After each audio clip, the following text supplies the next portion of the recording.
जय श्री कृष्ण। श्रीमद्भागवत महापुराण प्रथम खंड छठवां स्कंध 13वां अध्याय। इंद्र पर ब्रह्म हत्या का आक्रमण। श्री सुखदेव जी कहते हैं, महादानी परीक्षित, वृत्रासुर की मृत्यु से इंद्र के अतिरिक्त तीनों लोक और लोकपाल तत्क्षण परम प्रसन्न हो गए। उनका भय, उनकी चिंता जाती रही। युद्ध समाप्त होने पर देवता, ऋषि, पितर, भूत, दैत्य और देवताओं के अनुचर गंधर्व आदि इंद्र से बिना पूछे ही अपने अपने लोक को लौट गए। इसके पश्चात ब्रह्मा, शंकर और इंद्र आदि भी चले गए। राजा परीक्षित ने पूछा, भगवान, मैं देवराज इंद्र की अप्रसन्नता का कारण सुनना चाहता हूँ। जब वृत्रासुर के वध से सभी देवता सुखी हुए, तब इंद्र को दुख होने का क्या कारण था?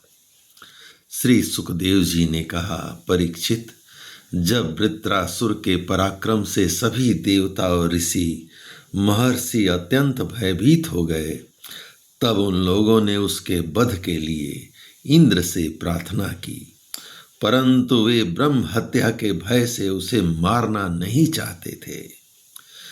देवराज इंद्र ने उन लोगों से कहा, देवताओं और ऋषियों, मुझे विश्व रूप के वध से जो ब्रह्म हत्या लगी है, उसे तो स्त्री, पृथ्वी, जल और वृक्षों ने कृपा करके बांट लिया।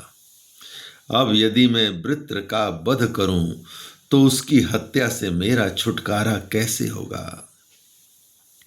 श्री सुखदेव जी कहते हैं, देवराज इंद्र की बात सुनकर ऋषियों ने उनसे कहा, देवराज, तुम्हारा कल्याण हो, तुम तनिक भी भय मत करो, क्योंकि हम अश्वमेघ यज्ञ कराकर तुम्हें सारे पापों से मुक्त कर देंगे। अश्वमेघ यज्ञ के द्वारा सबके अंतर्यामी सर्वशक्तिमान परमात्मा नारायण देव की आराधना करके तुम संपूर्ण जगत का वध करने के पाप से भी मुक्त हो सकोगे। फिर वृत्रासुर के वध की तो बात ही क्या है। देवराज, भगवान का नाम कीर्तन मात्र से ही ब्राह्मण, पिता, गौ, माता, आचार्य आदि की हत्या करने वाले महापापी, कुत्ते का मांस खाने वाले चांडाल और कसाई भी शुद्ध हो जाते हैं। हम लोग अश्वमेघ नामक महायज्ञ का अनुष्ठान करेंगे। उसके द्वारा श्रद्धा पूर्वक भगवान की आराधना करके तुम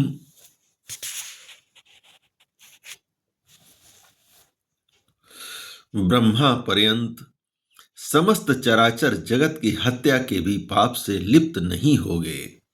फिर इस दुष्ट को दंड देने के पाप से छूटने की तो बात ही क्या है।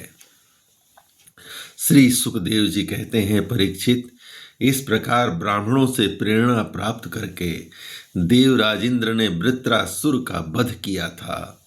अब उसके मारे जाने पर ब्रह्म हत्या इंद्र के पास आई।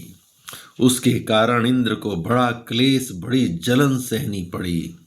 उन्हें एक क्षण के लिए भी चैन नहीं पड़ता था। सच है, जब किसी संकोची सज्जन पर कलंक लग जाता है, तब उसके धैर्य आदि गुण भी उसे सुखी नहीं कर पाते।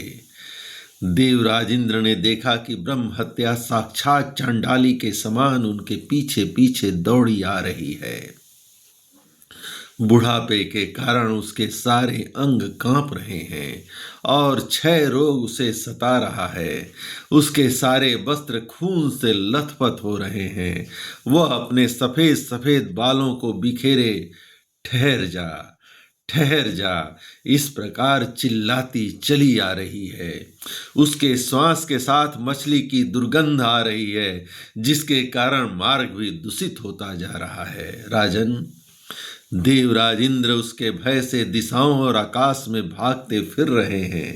अंत में कहीं भी शरण न मिलने के कारण उन्होंने पूर्व और उत्तर के कोने में स्थित मानसरोवर में शीघ्रता से प्रवेश किया।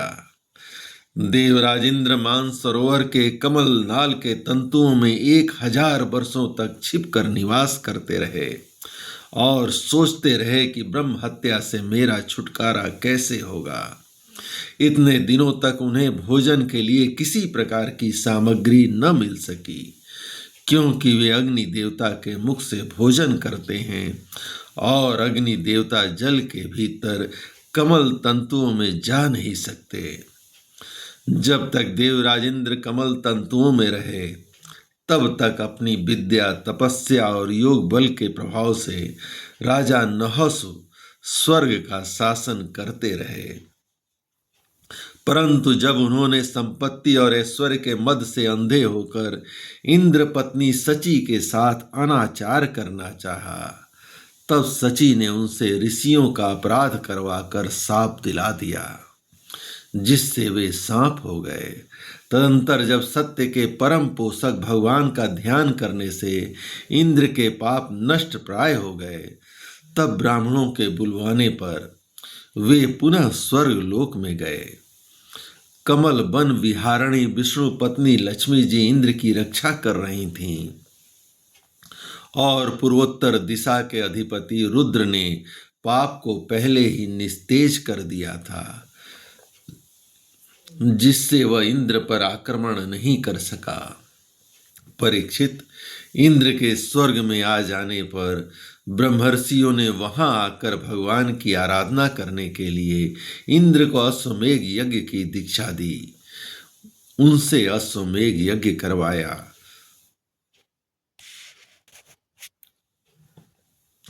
तथा देवराज इंद्र ने उस यज्ञ के द्वारा सर्वदेव स्वरूप पुरुषोत्तम भगवान की आराधना की।